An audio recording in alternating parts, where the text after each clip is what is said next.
The security threat that shocked Washington. This is American Global Force. Subscribe and share, because what you are about to hear is not just another headline story, but a deeper look into a moment that forced the United States to question its own sense of security. A moment that shook Washington, D.C. at its core and raised urgent questions about how prepared even the most powerful nation truly is. And as you listen, I want you to ask yourself something very simple but very important.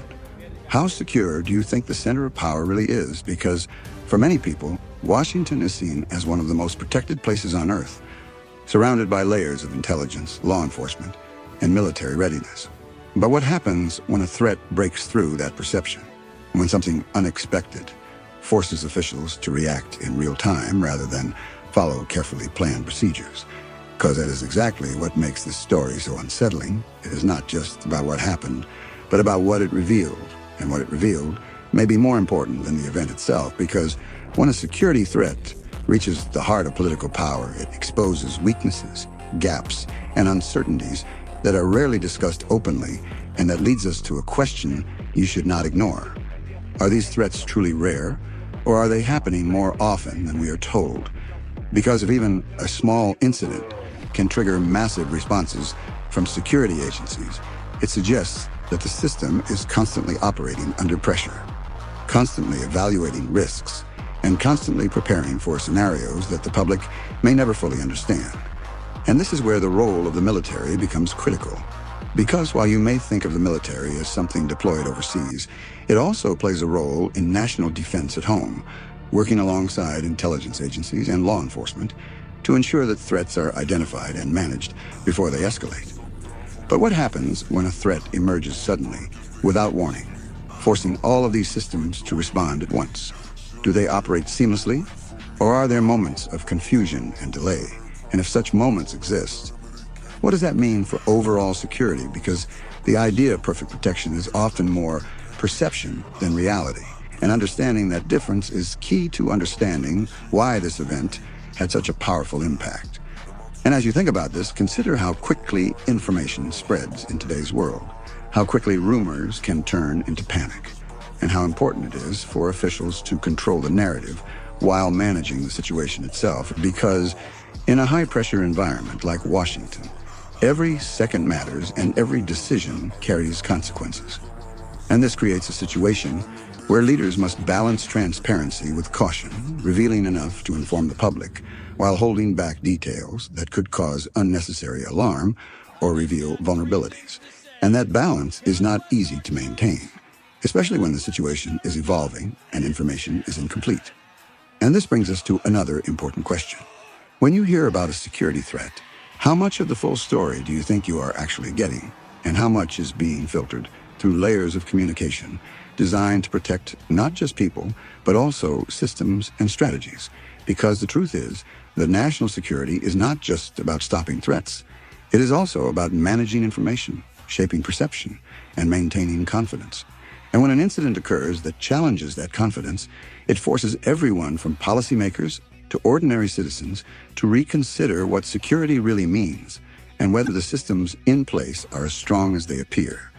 And this is why the event we are discussing today is so important, because it is not just a story about a single moment, but a window into a much larger system, a system that operates quietly in the background, but becomes visible when something goes wrong. And as we begin to explore what happened and why it matters, I want you to keep asking yourself these questions, because the answers are not always simple, and they may lead you to see things in a different way, especially when we begin to connect this event to the broader role of the military and the strategies that are in place to protect the nation. And as we move forward, remember that what you are about to uncover is not just about one incident, but about the ongoing challenge of maintaining security in a world where threats can emerge at any time and from unexpected places, leaving us all to wonder just how prepared we really are when the next shock comes.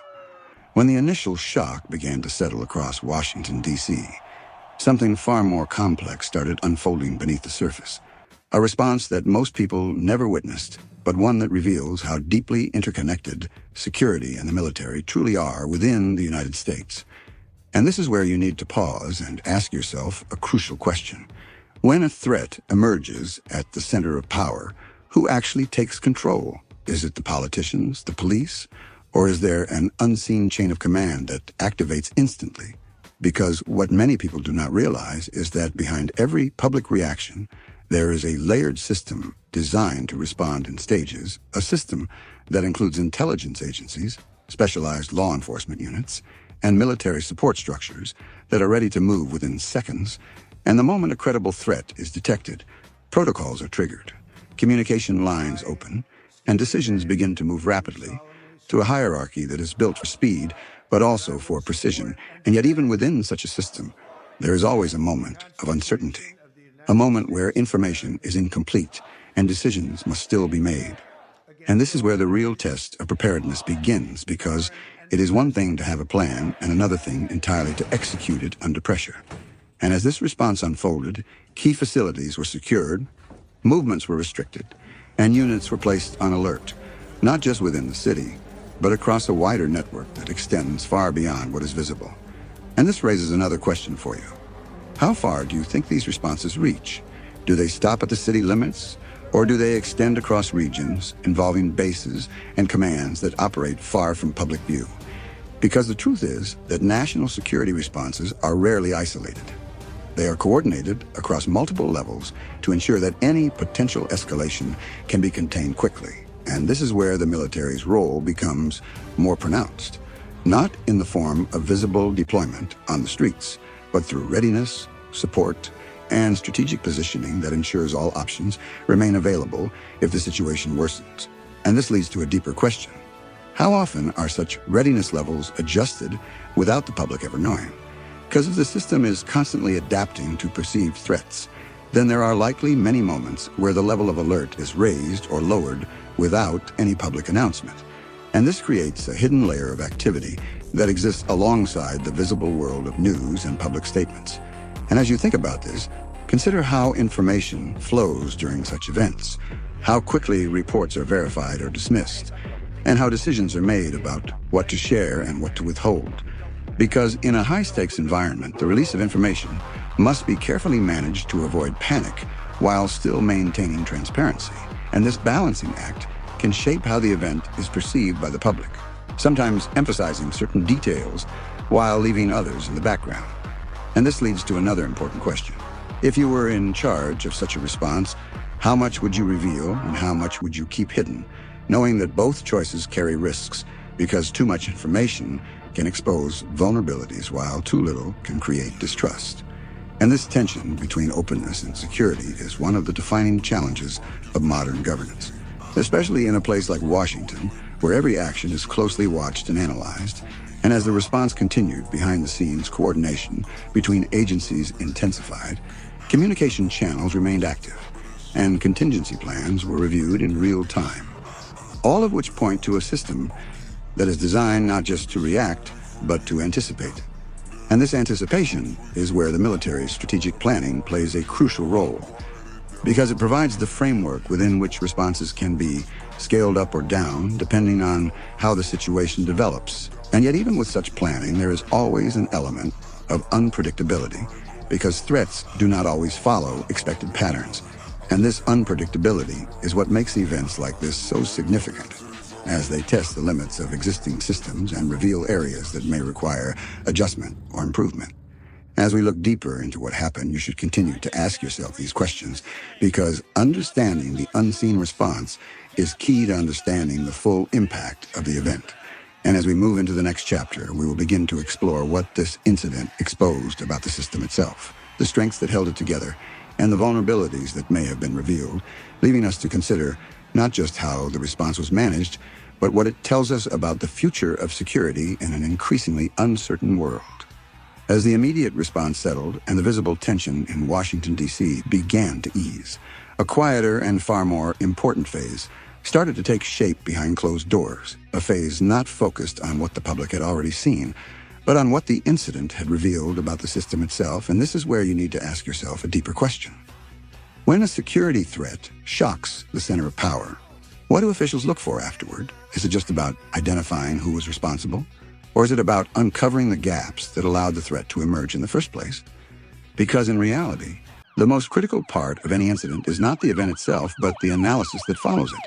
The careful examination of every step, every delay, every decision, and every point where the system either worked as intended or showed signs of strain. And this analysis often happens far from public attention, within secure environments, where military planners, intelligence analysts, and security officials review data, reconstruct timelines, and ask questions that may never be fully shared with the public. And this raises an important issue. How much of these findings do you think is actually revealed? Because while summaries and official statements may highlight general conclusions, they rarely expose the full depth of vulnerabilities that may have been identified. And this selective disclosure is not necessarily about hiding the truth, but about protecting sensitive information that could be exploited if made public. And yet it also creates a situation where the public is left with only part of the picture, prompting you to consider what might be missing from the narrative you are given. And as investigators dig deeper, they begin to identify patterns, not just in the specific event, but in the broader system. Patterns that may point to recurring challenges such as communication delays, coordination issues, or limitations in surveillance and intelligence gathering. And this leads to another question. If these patterns exist, how often are they addressed proactively? And how often do they persist until they are exposed by an incident? Because the difference between prevention and reaction is one of the most critical factors in national security. And understanding that difference can provide insight into how prepared a system truly is. And this is where the military's involvement becomes even more significant, because its role extends beyond immediate response into long-term planning and evaluation, working to identify potential weaknesses and develop strategies to address them before they become critical. And yet, even with this level of planning, no system is perfect. And the presence of vulnerabilities is not a sign of failure, but a reality of managing complex systems in an unpredictable world. And this brings us to a more challenging question. How much imperfection is acceptable when it comes to security, and who decides that threshold? Because in a system designed to protect millions, even small gaps can carry significant risks. And balancing those risks against practical limitations is an ongoing challenge that requires constant adjustment and reassessment. And as these internal reviews continue, they often lead to changes, some visible, such as increased security measures or new protocols, and others less visible, such as shifts in strategy or reallocation of resources. And this dual approach highlights the complexity of maintaining security, where some actions are meant to reassure the public, while others are designed to strengthen the system in ways that may not be immediately apparent. And this leads to another layer of curiosity when you see new security measures introduced after an incident. Do you ever wonder what prompted them, what specific weaknesses they are addressing, and whether those weaknesses were known before the event occurred? Because these questions can reveal a lot about how systems evolve and how responsive they are to emerging challenges. And as we continue to explore the implications of this incident, it becomes clear that its impact extends far beyond the moment itself, influencing decisions, shaping strategies, and altering perceptions of what security means in a modern context. And this influence is not limited to Washington, but can extend to other regions and even to international partners who observe and learn from these events, adjusting their own approaches based on what they see. And this interconnectedness adds another dimension to the analysis, as the lessons learned are not confined to a single system, but become part of a broader understanding of security in a globalized world. And as you reflect on this, consider how much of what you know about security comes from visible actions, and how much remains hidden within these layers of analysis and adaptation. Because the true strength of a system is often measured not by how it appears on the surface, but by how it responds to challenges and how effectively it learns from them.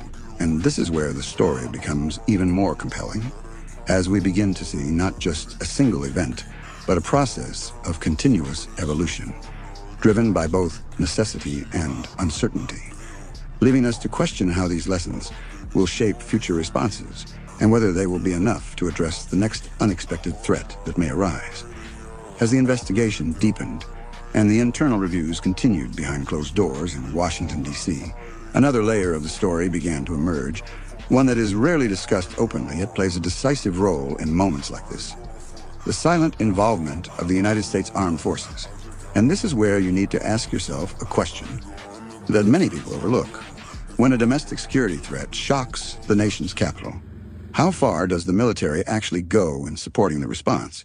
And more importantly, how much of that support do you ever see?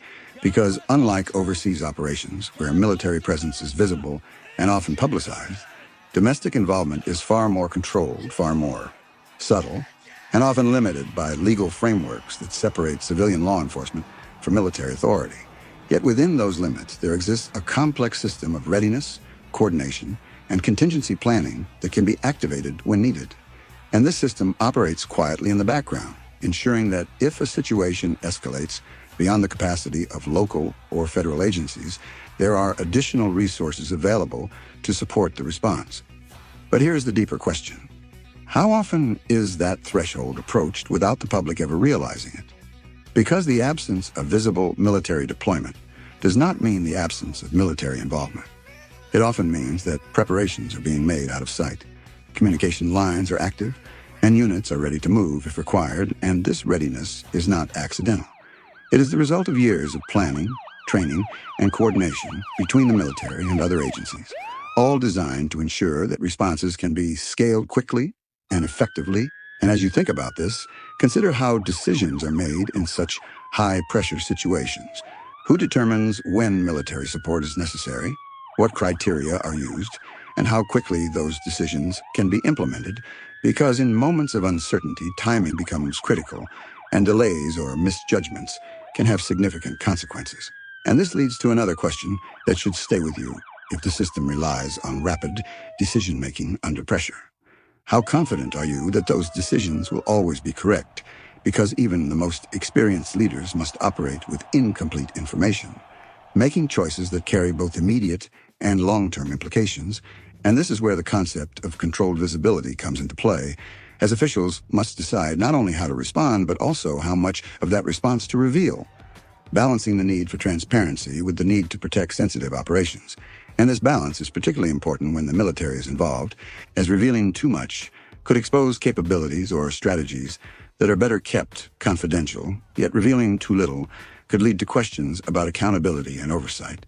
And this tension creates a situation where the public often sees only the surface of a much deeper process, leaving you to wonder what is happening behind the scenes and how those unseen actions contribute to the overall outcome. And as the response to the threat continued, the coordination between military and civilian agencies likely intensified, even if it was not visible, with information being shared, scenarios being evaluated, and contingency plans being updated in real time, all of which point to a system that is designed to operate seamlessly across different domains. And yet even within such a system, there are challenges, differences in communication protocols, variations in operational priorities, and the inherent complexity of coordinating multiple organizations under pressure.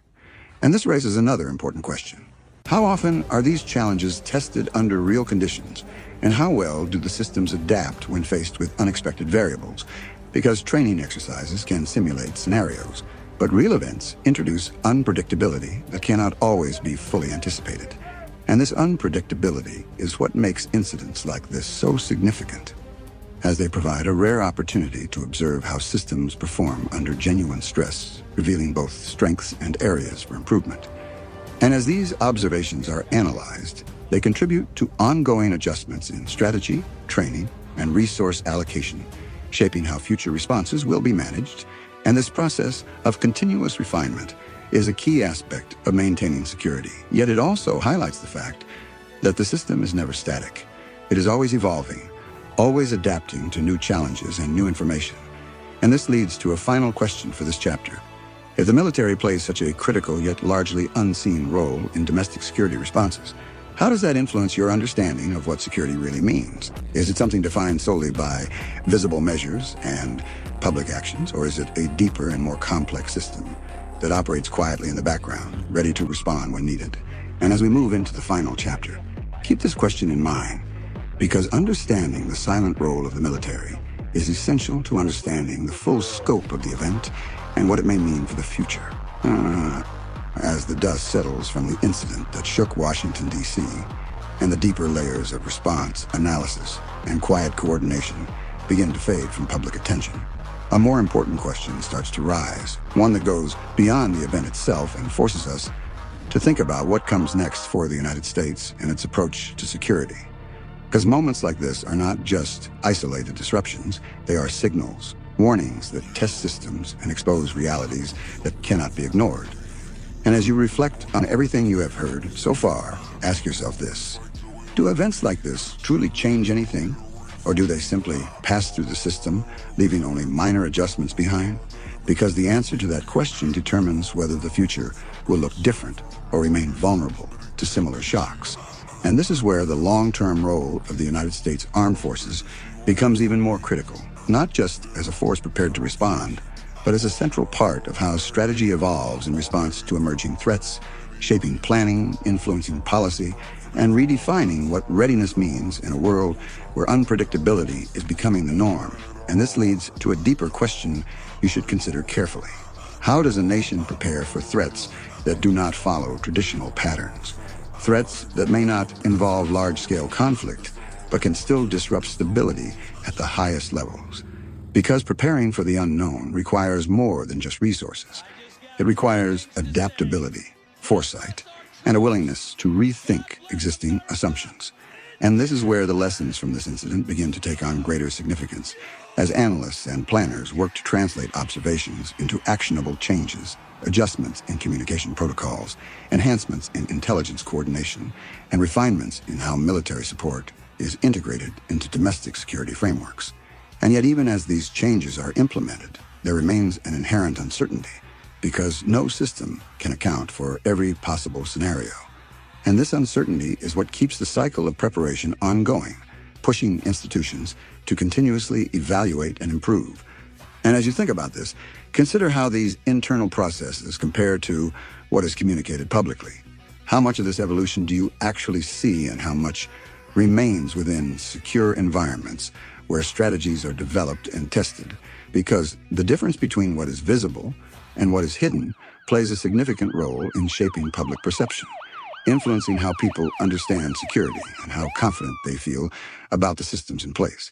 And this brings us to another important question. If confidence is built on perception as much as reality, then how do officials ensure that both remain aligned?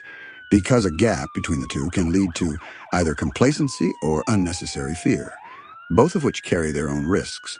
And managing that balance is one of the most challenging aspects of modern governance, especially in a time when information spreads rapidly and narratives can shift quickly. And this is why events like this are not just about immediate response, but about long-term communication, about how the story is told, what lessons are emphasized, and how the public is encouraged to interpret what has happened. And as we look ahead, it becomes clear that the impact of this incident will extend far beyond its initial moment, influencing decisions about resource allocation, shaping priorities within both civilian and military institutions, and potentially redefining the boundaries between domestic security and national defense. And this evolution raises yet another question. How will these changes affect the way future threats are handled? Will they lead to faster responses, stronger coordination, and greater resilience? Or will new challenges emerge that require further adaptation? Because in a constantly changing environment, every solution can also introduce new variables. And this is the reality of managing security in the modern world. A continuous process of adjustment, where stability is not a fixed state, but a goal that must be actively maintained. And as you consider all of this, remember that what you have explored is not just a single event, but a glimpse into a larger system, a system that operates quietly yet has a profound impact on global stability. And this is why staying informed and asking questions is so important, because understanding these dynamics allows you to see beyond headlines and recognize the deeper forces at work. So as you continue to follow these developments, keep questioning what you are told, keep looking for the connections that are not immediately visible. And if you want to stay ahead of these conversations and explore the realities shaping global power, make sure you stay connected with American Global Force, subscribe and share, because the next event may already be forming. And when it arrives, the way it is understood could shape not only the response, but the future